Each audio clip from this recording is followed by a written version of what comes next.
Hello everyone and welcome back to another preview video. Today it's Blackburn away and we've got Dan from RoversChat who's going to be talking us through his team and his predictions against Birmingham City. Just want to say a big thanks to Sky Bet EFL Rewards for sponsoring today's video. If you don't have it already, make sure you download the Sky Bet EFL Rewards app. You can find the link down in the description. You can check in on match days, earn achievements and be rewarded just for being a fan of the club.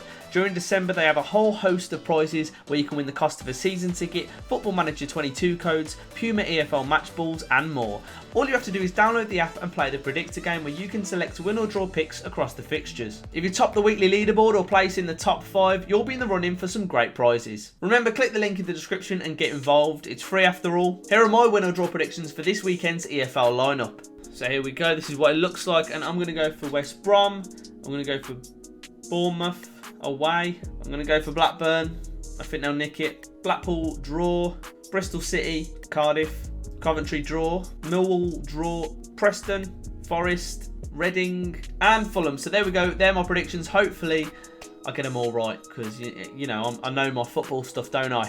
But without further ado, let's get into our chat with Dan. Good to have you on, mate. How are you feeling ahead of the game? Yeah, I'm looking forward to it. I mean, whenever you're in a good run of form, it's always good to be going, isn't it? So fingers crossed for another win. Well, yeah. I mean, I hope it's not that simple, but Blues have had a bit of a topsy-turvy season, to say the least. You're looking for your 5th win in a row at the minute. You've beaten Peterborough 4-0, Stoke 1-0, Preston 1-0, and quite impressively, Bournemouth 2-0 away from home. What are you thinking about in terms of this match? I mean, you might be thinking of it as you'd expect to win against us. Yeah, I think it's just that. It's one of them, isn't it? You play it on, I think you're always expecting to win. And although we could probably afford a draw, for me, it's just we've got to win this game to keep up with other sides because we know what West Brom are like. They're going to keep winning.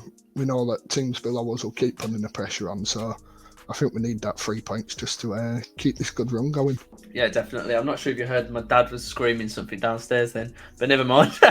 With us, the way that we are, and from my perspective, I think in this league, you know, you can't write any team off. And, you know, we've gone to games before where we felt like we shouldn't really be expecting anything, come back with 3 points, and a lot of it is determined on the day. I think we've got some talented players in our squad. Is there anyone in particular that you're slightly concerned about or you feel like could maybe cause a problem for you? Someone like Troy Deeney, I think whenever Rovers face a side that have like a big striker, it always seems to be a downfall, although given the recent run of form we've been okay, but it's them kind of players for me, the ones that, you know, they've scored goals all their career and just they can always pop up and put one in. They're the ones that I worry about. I've seen a bit about is it McGree in the middle? Yeah. I've seen a bit about him, which he seems to be a good player, but like you say, with the way the Championship is, it's you could turn up and batter us 4-0. It wouldn't surprise me if you did on Saturday purely because of the Championship. Riley McGree and Deeney, I mean, especially in the last game, were both incredible. Riley's going to be going back in January. So that's going to be a big loss for us. But in terms of this game, yeah, he's going to be a big threat. Troy Deeney had a bit of a slow start at Blues, but in recent games we've really seen him coming to his own. He's got the captain's armband. He's one of them players where if he gets the ball in the box, he's got that conviction about him. He just knows where the back of the net is, and he's so sure in himself. I mean, before the goal the other day, Riley McGree was celebrating for him before he'd even hit the ball. That's the kind of confidence that the players around him have got in him. The only thing I would say about us is maybe we do lack squad depth, and in that sense, our game management isn't great. So it's going to be a difficult one for us. I think the way that we're going to go about it is we're probably going to just try and frustrate you, try and stop you scoring early. But yeah, it's going to be a difficult one. We have conceded a lot from set pieces recently. Is that something that Blackburn have got a strength in, or are they more on the ground sort of stuff? Yeah, we have been quite a lot on the ground, but saying that, I would usually say it that we don't score enough from corners, but we scored a second goal on Saturday with a cracking header from Van Eyck. We've got that height now at the back. Last few years, we've only had like one aerial threat, but now we've got the 3 centre-halves who are all good in the air. We've got Brereton-Diaz up front. Gallagher's probably going to come into the side. I know he had a loan spell with you a bit ago. So we've got that height now. We look more of a threat. Last few years, we've always been on. The only chance we ever got to score from a corner when Mulgrew would whip it in. directly from the corner. And now Yeah, we've got yeah. probably 6 players that could get up and win an header. So it's another threat to our game, really. It's a slight worry for me because we've conceded 3 in the last 2 games from corners, and it's something that we need to work on. But it's definitely like that should be something that, as Blues, we're not the most technical. That's really something we need to work on. So I'm going to be annoyed if we concede another corner, but it's got to happen now that I've said that, isn't it? It's guaranteed. And brereton-diaz as well. There's a lot going on about him at the minute. I've seen rumours of £25 million bids going about, and this, that, and the other. Do you think you're going to be able to hold on to him? And also, what type of player are we looking at here? I think we will keep hold of him. I'm sure everyone's seen about the Venkies and the downside at Rovers, but one thing they've always done, they've always got the money for a player. They've never made us sell a player. Maybe once or twice at maximum, but they never made us sell a player if we didn't think it was the right value for them. So I do think we'll keep him. And I think, do you take 20 million and risk building on your squad, or do you keep him and hope that we get in the playoffs and go up? I think that's it. I think that's the dilemma. But what you'd expect from him is, it's a strange one. Because I think over the last 3 years when he's not scored many, he still looks the same player. But now the chances he's getting are just going in the net. And a lot of them are like sweeping on pullbacks or just getting himself in the box and just bending one in the bottom corner. A lot of them, there's not many spectacular goals, but he's just in the right place. And he's just getting the chances that Armstrong had last season, which I think we've all noticed that last year it was everything goes to Armstrong. This year, 80% of it goes to brereton-diaz, and that's why he's getting... Well, he's on 17 now, and he'll probably get 20 before probably the next 5 games. He'll have 20 in. Hopefully none against us. Yeah, I mean, it's a really good return so far this season. 17 goals. It's incredible, and like you say, you don't have to score spectacular goals to be a good striker. It's all about numbers, and it's about having that striker's instinct to be in the right place at the right time. We saw it with Che Adams. We've seen it a little bit with Scott Hogan at times, but his problem is his confidence. He doesn't always have that conviction.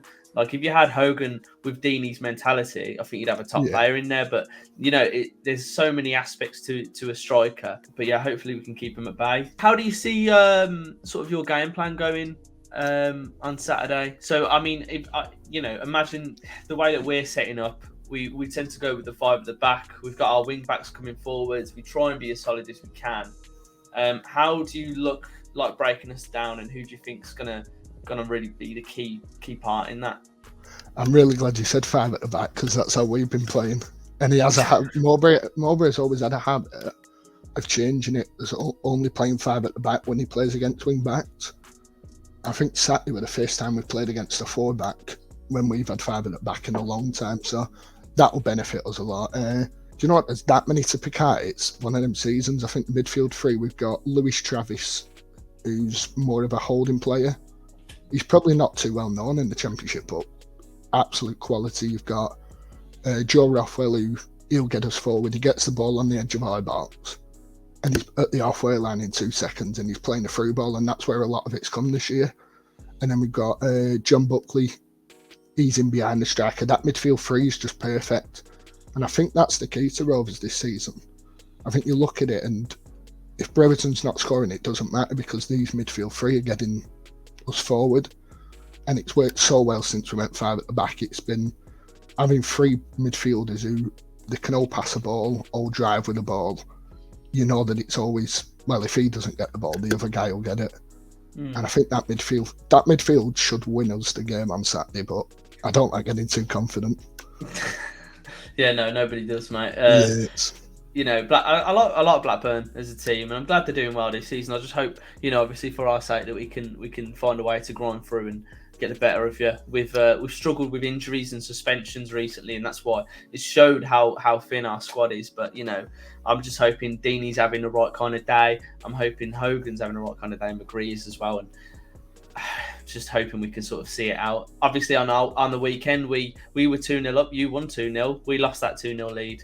And I think that's part of the difference as well, isn't it? It's having that solid, defensive structure about you, the game management, so many different things. But I'm going to push you for a prediction now, and I'll hold you to it. Oh, this is tough. See, this is one of them games I've seen us so many times this year. We played Peterborough and we beat them 4-0, and we played Preston and Preston are better in a ball for 60 minutes and we go and score and win it. It's such an unpredictable team, this Rovers team. I'm going to go for 1-0 Rovers, but that's purely because you said about you coming to frustrate us. And I think that's the difference when we were talking before about a season so far. In the last few years, we'd go against a side that frustrate us. We'd miss a lot of chances and we concede. And this year we're scoring them, so I'm going to go 1-0. But it will be tight. I'm not expecting... I'm sure many Rovers fans where we've been playing will be saying 3 or 4-0, but I think 1-0. Yeah, I'm going to be bold as well because I have been so negative this season. I'm going to try and be positive and just see what happens. So I'm going to say we're going to go there, frustrate you and nick the goal and see it out. Do I think realistically that's going to happen? It's another thing, but that's more of a heart prediction, but I'm going to go with my heart this time. Just hope we can learn our lessons and hopefully keep it a tight game. Like if that's going to happen, it's going to have to be a late goal from us at the end of the day. If it's 0-0 and we nick one at the end, because there's no way if we score in the first half we're going to have the mentality to see the game out. You know what I mean? I don't want that. Like that. I think that's it, isn't it? That's the championship. Any side that can go 1-0 up and the game's done for them, it's how you go up, isn't it? And we've done that this season, but you know what we're like. We could go 1-0 up and lose it 2-1. That's why we love the league, but that's why we hate it at the same time. Yeah, well, exactly. I remember not too long ago, a couple of seasons ago, we went to QPR away. We went 4-0 up just before half time, and I said to my mate, I said, this ain't over. I was like, this ain't over by a long shot. They score one before half time.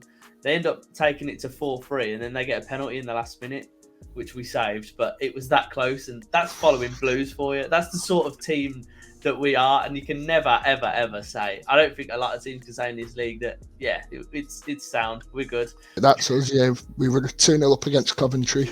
Dropped that lead, 2-0 up against Luton, conceded 96 minutes to draw 2-2. They're both at home, I think. It's been a bit of a joke around the Rovers fan base this year, but we look more comfortable at 1-0 than we do at 2-0. Yeah, I think it's that you're not complacent either, and you don't give them the opportunity to get that momentum back into the game. So yeah, I can understand that. And yeah, listen, it's great to see how well you're doing in the league. Long may it continue after Saturday.